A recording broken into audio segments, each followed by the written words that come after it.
Mes chers frères et sœurs, je vous exhorte à chercher, à rechercher la compréhension spirituelle et divine des choses. Vous voyez, la foi vient avec la compréhension.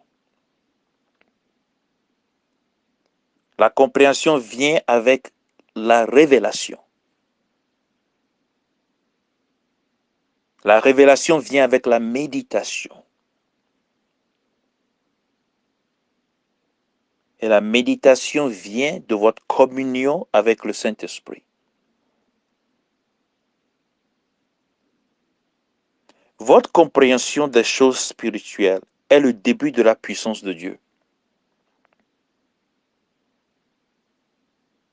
Parce que votre compréhension de Dieu établit la révélation de Dieu en vous. Si votre compréhension de Dieu est limitée, votre capacité à canaliser le pouvoir ou la puissance de Dieu sera également limitée. Alors vous devez chercher la compréhension spirituelle.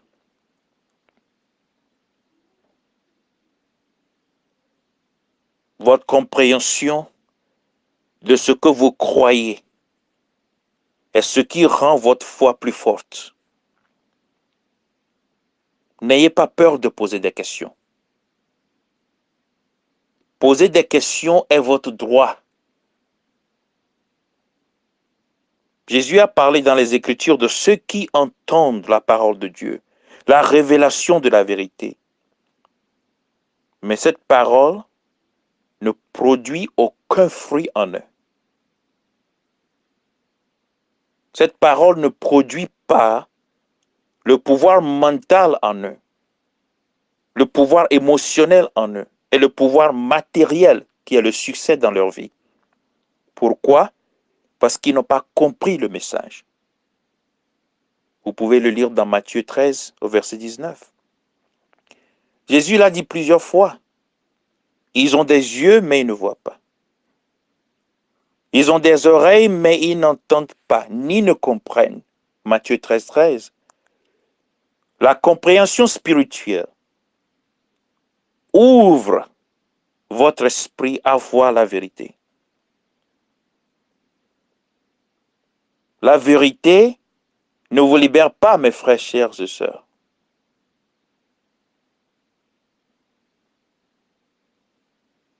C'est votre compréhension ou connaissance de la vérité qui vous rend libre. Mais comprendre veut dire entendre.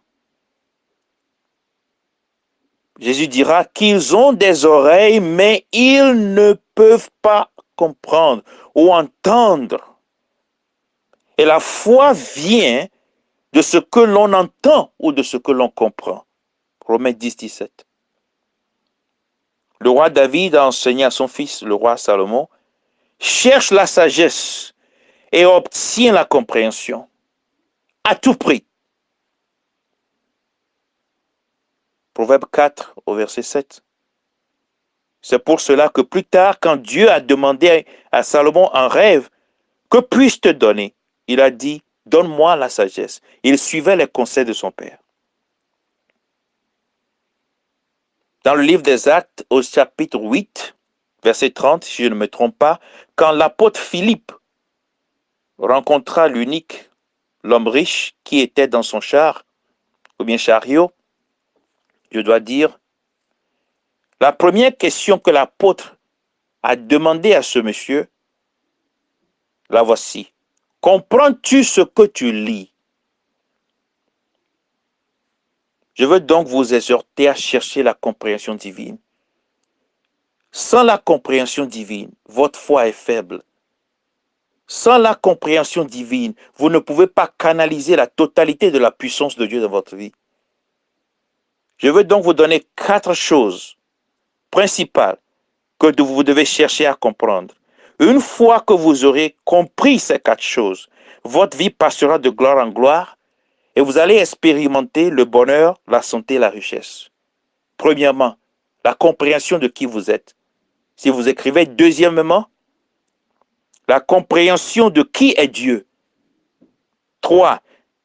La compréhension de comment fonctionnent les lois de l'univers ou les lois cosmiques. Le cosmos, c'est ce qu'on appelle l'univers. Et 4. La compréhension de comment fonctionne la vie. L'essence vitale qui circule dans votre conscience et dans tout ce qui est créé.